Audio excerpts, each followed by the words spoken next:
एक आश्रम पर एक गुरु और शिष्य रहते थे। एक दिन शिष्य अपने गुरु के चरण दबा रहा था। रात्रि का समय,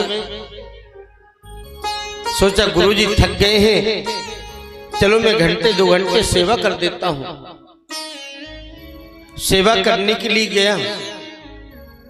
अब गुरुदेव के चरणों को दबा रहा था।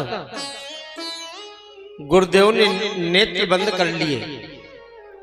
सोचा अब गुरुजी सो गए हैं, चलो अब मैं भी जाकर के सो जाता हूं। जैसे वो शिष्य गुरुदेव के चरणों को छोड़ करके जाने वाला था तो गुरुदेव ने फिर से करवट ले लिया। शिष्य ने सोचा कि अभी गुरुजी जग रहे हैं, थोड़ी और सेवा कर देता हूं। फिर दबाने लग गया। गुरुदेव ने पूछा, बेटा तुम कितने भाई हो? शिष्य ने कहा, गुरुजी हम 4 भाई हैं। तुम कौन से नंबर के हो? गुरुदेव मैं सबसे छोटा हूं।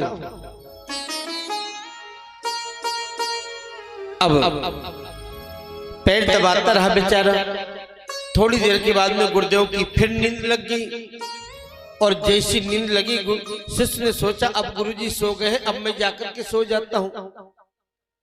जैसे चरणों को छोड़ करके जाने ही वाला था, गुरुदेव ने फिर करवट दिया। अरे बेटा तुम कह रहे थे ना कितने भाई हो? शिष्य ने सोचा अभी गुरुजी की नींद आई नहीं है, चलो थोड़ा और चरण सेवा कर देता हूं। और चरण सेवा करने लग गया। ऐसे करते करते महाराज रात्रि के 3 बज गए। जैसे चेला जाने को हो गए, गुरुजी उसको रोकले में। 4 बजे का समय। अब शिष्य ने सोचा चलो 1 घंटे तो आराम कर लो। और जैसे चरणों को छोड़ करके जाने लगा, उसी समय गुरुदेव ने कहा, बेटा तुम कितने भाई थे? चेला ने हाथ जोड़ा और कहा, गुरुदेव अभी तक तो 4 थे, पर आज के बाद में हम 3 ही बचेंगे। प्रेम से बोलो राधे राधे। क्यों बेटा तुम तो 4 कह रहे थे?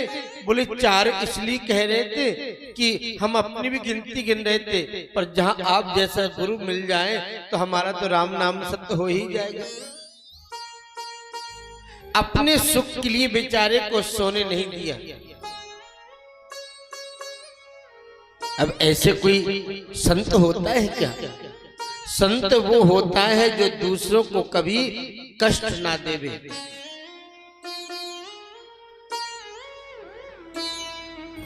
और इस संसार का नियम है, बोया पेड़ बबूल का तो आम कहां से हो। अगर हमने आम का बीज लगाया है तो उसमें आम ही मिलेंगे, और अगर हमने कांटे का बीज डाला है तो उसमें हमको कांटे ही मिलेंगे, उसमें आम मिल नहीं सकते। और अगर आम खाना है तो हमको आम का बीज लगाना पड़ेगा। इसलिए जैसा हम करेंगे वैसा ही हमको मिलेगा। इसलिए अच्छा शब्द बोल करके किसी व्यक्ति को सांत्वना प्रदान कर देनी चाहिए।